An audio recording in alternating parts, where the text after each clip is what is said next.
It was on July 1st, 2015, that a new podcast was released into the audiosphere. It was called Book Club for Kids. Hi, I'm Kitty Felde, the host and producer of the show. Book Club for Kids began as a monthly segment on my public radio talk show, Talk of the City, and later it moved to cable TV as the Book Club of the Air for young adults.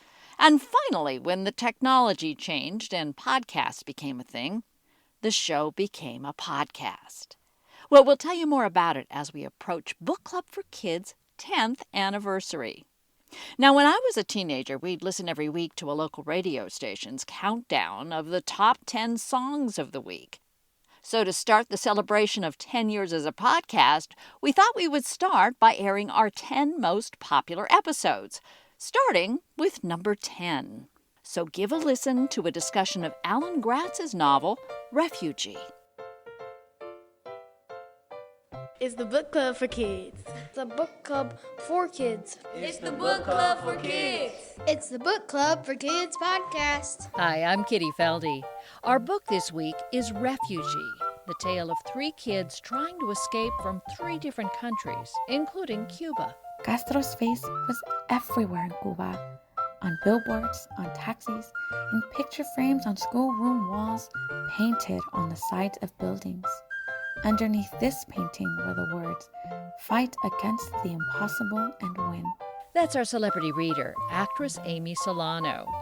Writer Alan Gratz says he kept coming back to the idea that refugees fleeing conflict or danger is one that repeats itself throughout history.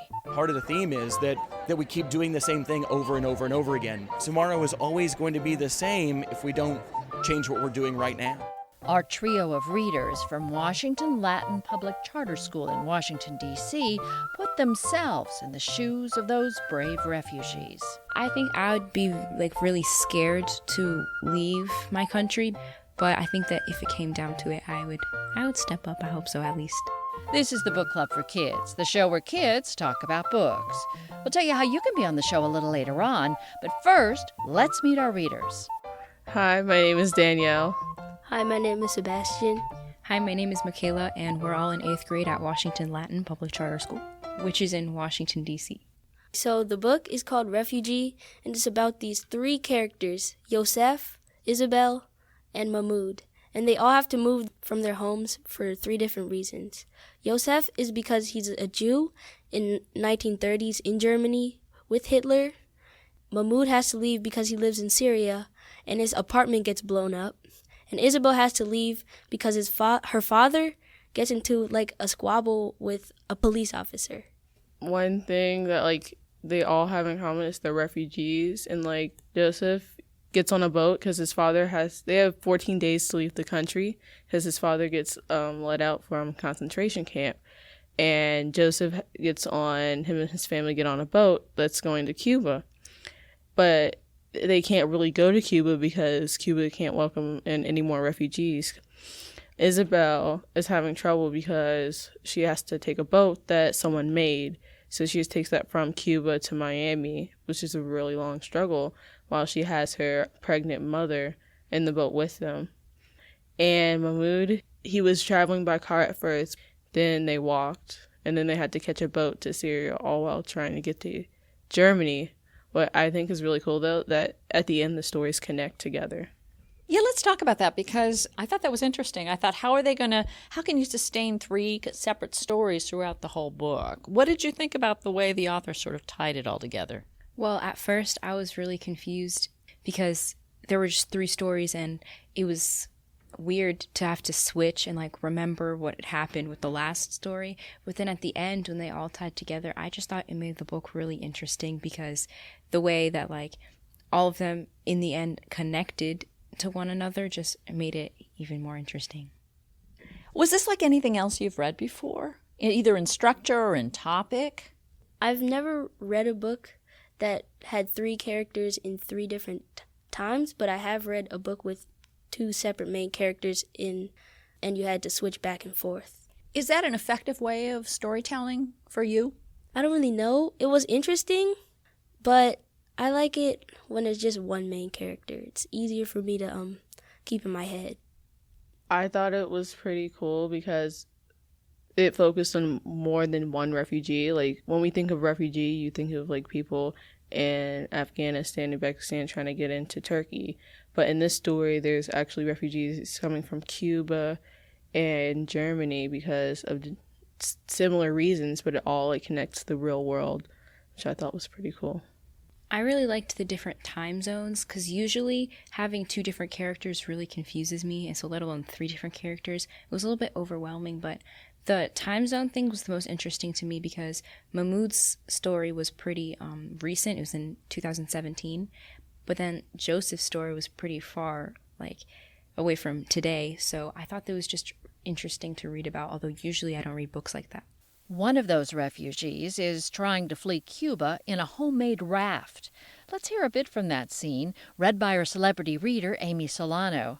Amy, by the way, stars in our other podcast, The Fina Mendoza Mysteries. Isabel clung to the wooden bench she sat on, squeezed in between Ivan and her grandfather. Their boat was barely big enough for 7 people, and with Luis and his girlfriend, they were practically sitting on top of each other. "I think it's time we met the other person on board with us," Isabel's grandfather said. Isabel thought he meant Luis's girlfriend, but instead he pushed some of the sacks of food and jugs of water out of the way and pointed at the bottom of the boat. Staring back up at them was the huge face of Fidel Castro. Luis's girlfriend gasped, and then suddenly exploded with laughter. Soon all of them were laughing with her. Isabel laughed so hard her stomach hurt. Even grumpy Señor Castillo chuckled. "I needed something big and thick for the bottom of the boat," he said, and seeing as there were so many signs around with El Presidente's head on them, it was true. Castro's face was everywhere in Cuba, on billboards, on taxis, in picture frames on schoolroom walls, painted on the sides of buildings. Underneath this painting were the words, "Fight against the impossible and win." "Well, Fidel is thick-headed," Luis said. Isabel put her hands to her mouth, but couldn't help laughing again with everyone else. You weren't allowed to say things like that in Cuba. But they weren't in Cuba anymore, were they? "Do you know what the greatest achievements of the Cuban Revolution are?" Isabel's father asked. "Education, public health, and sports," they all said together. It was a constant refrain in Castro's lengthy speeches. "And you know what the greatest failures are?" he asked. "Breakfast, lunch, and dinner," the adults answered back, as though they had heard that one many times before too. Now, you guys are 8th graders, so you probably are much more aware of current events and history than younger readers, but how much of the specifics were you aware of before you read the book? I was aware of Hitler and Nazi Germany, and I was kind of aware of what was going on back then in Cuba, how the president, how it was like a dictator almost, and Afghanistan, like, it's still happening, so it's really relevant, so I'm pretty sure everyone knew about that. I knew that there was war in Syria. I didn't really know much about what was happening in Cuba, but I did know that they once had a president that was a dictator, and I did know about Hitler and Nazi Germany. I knew a lot about Nazi Germany, so that one, a lot of details weren't very new. Cuba, I'd heard about, but I had never researched and went super in-depth, so that one was pretty interesting. And the one in Syria is really relevant, so we all kind of know what's going on, but I don't think I knew that it was that bad. I didn't really think about how much it affected all these people, kids and stuff like that. Well, we have characters. We're seeing these major world events through the eyes of these young people. How did you relate to, or was there a particular character that seemed more three-dimensional than any of the others? I personally, I don't know what it was, but I just really liked Isabel's character.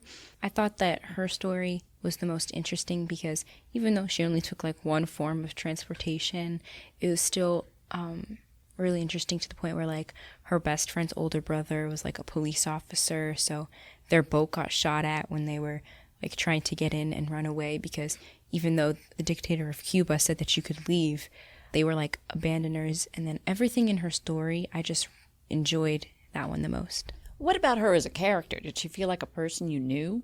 Well, her as a character, I couldn't really I can't really relate to any of these people, but she seemed really, to me, like the most realistic character. Like from the very beginning, when she like played her violin and she was like helping take care of that cat, she just seemed really down to earth and just like a person that could be a real person, and I could like almost imagine them.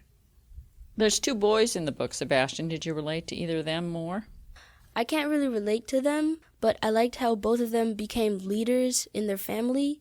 Like, Yosef, when his dad got out of the concentration camp, was all insane and crazy and, like, very paranoid of everything. Even though before Joseph had his bar mitzvah, he still acted like a man and a leader in the family. And Mahmoud just never gave up, and he was determined to lead his family to Germany. Do you think you'd have that kind of chutzpah, if we can use that word, to have the strength and will to lead your family if you were in a similar situation? I like to believe so, but I can't really be 100%. But if it is life or death, I'll try my best. What about you? Would you be as brave as Isabel or any of these gentlemen? I think I would try, but I don't think I could ever be as brave as them, because it's like their country, and while they were reluctant to leave, they had to. While I would, like, I can't leave anywhere because this is, like, where I know, and I would, like, still rely on my parents for help. I could help siblings, like how Isabel helped her best friend because I was kind of her brother. I certainly hope I'd be as strong and as brave as these people, but I'm not really sure because, kind of like Danielle said, I'm really bad with change. So, I think I would be like really scared to leave my country because it's probably where I'd been my entire life. But I think that if it came down to it, I would step up. I hope so, at least. You guys got some questions for Alan Gratz? Why did you choose to write the book with 3 main characters in 3 separate times and put them all into the one book? I had just planned on writing a book about the MS St. Louis to start with. I had read about that. I thought nobody had done this for young adults. I will write a book about the MS St. Louis. So I was working on that, trying to think of who my main character would be and what my story would be. When my family and we took a vacation down to Florida. And one morning we got up and we said, hey, let's go for a walk on the beach. And we found a raft. And it was homemade. Nobody was on board it, but it had not been there one day, and the next day it was. And my family and I were really stunned by it. It made us think about all the stuff that we took for granted, the food on our table, the roof over our heads, the freedom and safety that we enjoy as American citizens. And me personally, I was like, why am I writing a book about refugees 75 years ago? And we've got refugees right here, right now, 100 yards away from where I was sleeping last night. Why am I not telling that story? So at the same time that all this was happening, all this was bouncing around in my head, I was also watching on the news images of the Syrian civil war and the Syrian refugee crisis. And I was like, why am I not writing about that story? These are all really important stories. And then I realized, wait, why do I have to write 3 different books? What if I wrote one book and I put all 3 stories in it? And that became the story of Refugee. That's why the 3 kids. But largely, like once I came up with those 3 ideas and decided I could join these families together, the reason I did it was part of the theme. And part of the theme is that we keep doing the same thing over and over and over again. Tomorrow, mañana, is a constant theme, and tomorrow is always going to be the same if we don't change what we're doing right now.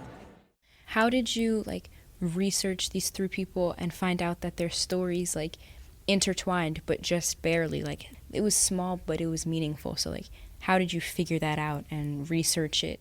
The research was hard, because I had 3 different time periods, 3 different parts of the world. The MS St. Louis was the easiest. That's the oldest. There's been a lot written about it. I could check out a lot of books from the library. That's my usual way of doing research for World War II stuff.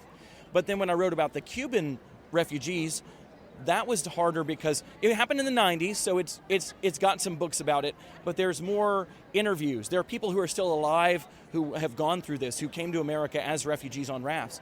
So I listened to interviews and talked with people who had done that. And then for the contemporary one, the one about Mahmoud and his story going from Syria to Germany, that's happening right now. So I had to use contemporary reporting to try and figure out what was happening in the world and following those stories. So the research was difficult and different for each one. And then as for linking the stories, I knew I wanted to write 3 different stories, but I didn't know how they were going to be linked, and I felt like they needed to be. I could have written a book with 3 different stories in it where you see the parallels, and that would have been enough.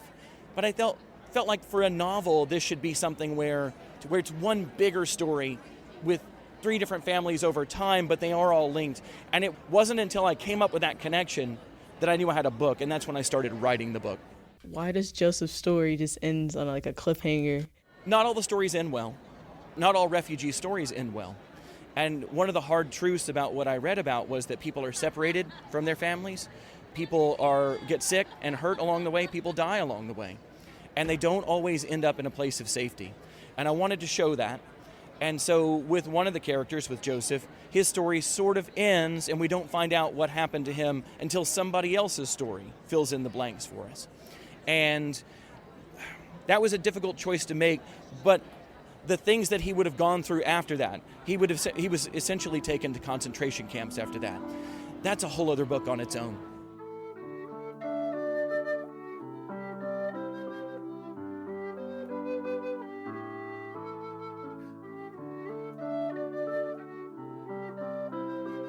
This book is full of tough topics. And you guys actually talked about how adults try to shield kids from tough topics. Do you think people would be concerned about this book?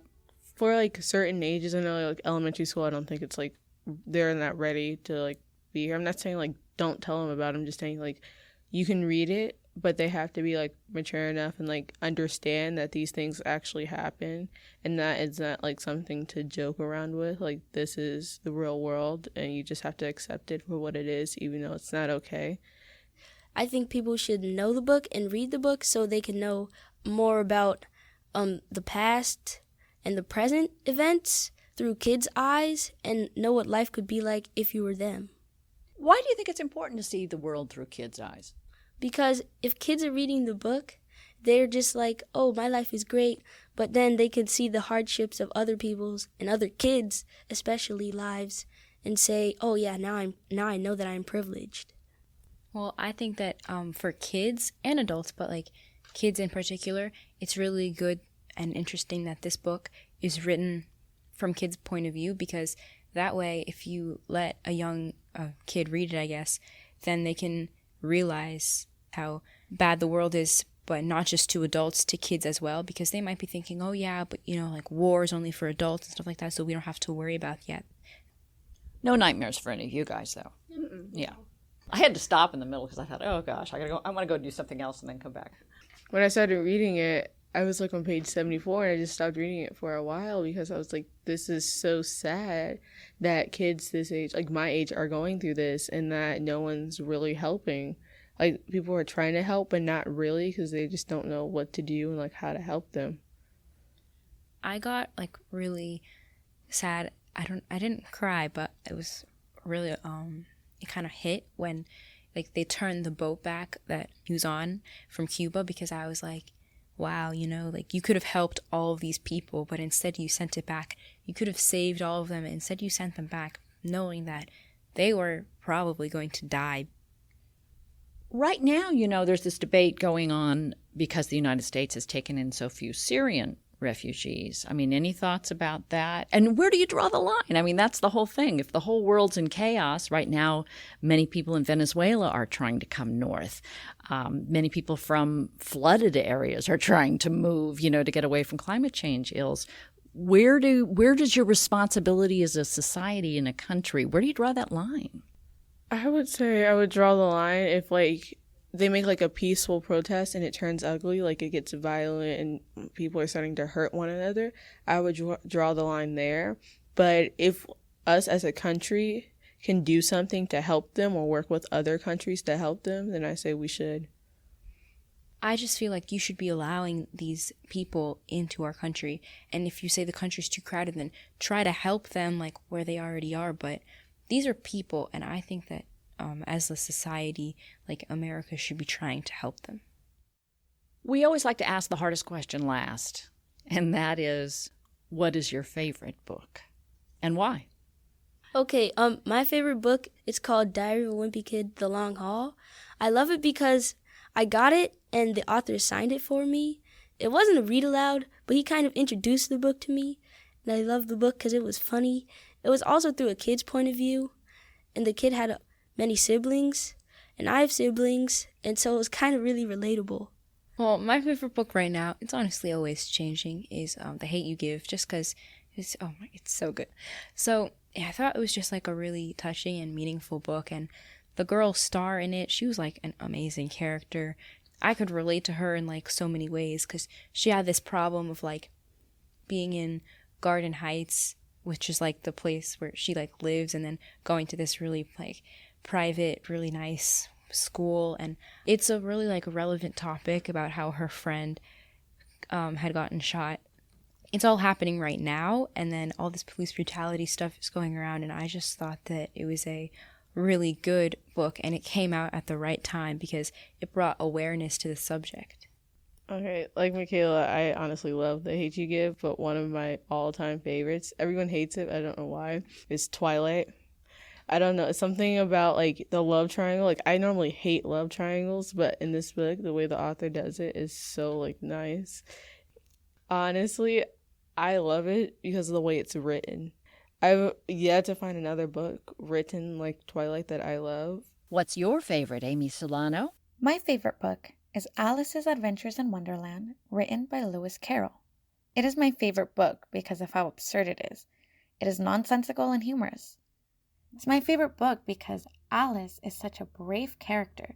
She experiences abnormal events and still manages to keep her confidence. What about you, Alan Gratz? Got a favorite book? I'll tell you, he always changes, but I'll tell you my favorite author, and he just walked by and gave me a hug. It was Jason Reynolds. Jason Reynolds is my favorite author working today. I love his books. I love everything he's doing. He's the best thing to happen to kids' books in a long time.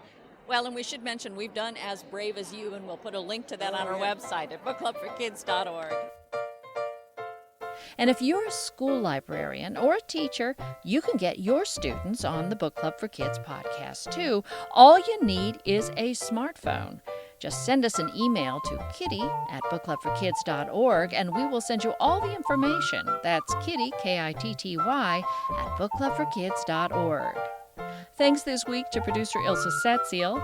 Jonathan Jensen composed our theme with additional music from Charles Nillman. Emma Steinkellner designed our logo. Thanks to writer Alan Gratz and our celebrity reader, Amy Solano. And thanks as well to our readers this week, Danielle, Sebastian, and Michaela, and their librarian, Serena Ham, at Washington Latin Public Charter School in Washington, D.C. We have a free newsletter for teachers, parents, and librarians full of free tips about how to turn kids into lifelong readers. You can sign up at our website, bookclubforkids.org. And if you haven't yet sampled our new podcast, The Fina Mendoza Mysteries, do give it a listen and tell us what you think. Can you guess which other episodes are on our top 10 list? Well, keep checking in as we celebrate 10 years of podcasting on the Book Club for Kids.